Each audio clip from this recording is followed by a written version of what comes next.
Get your free copy of the complete tutorial at www.teachucomp.com/free.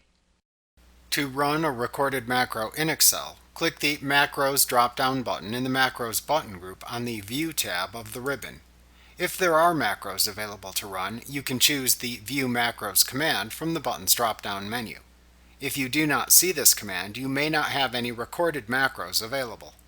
Otherwise, after selecting this command, the macro dialog box appears. You use this dialog box to run and manage the available macros. A listing of the available macros appears in the large white field within the macro dialog box. To run a macro in this list, click its name to select it, and then click the Run button.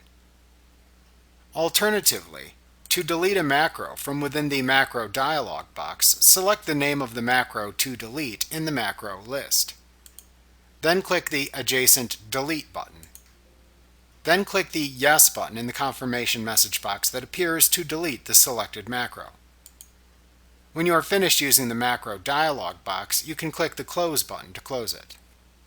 Like what you see? Pick up your free copy of the complete tutorial at www.teachucomp.com/free.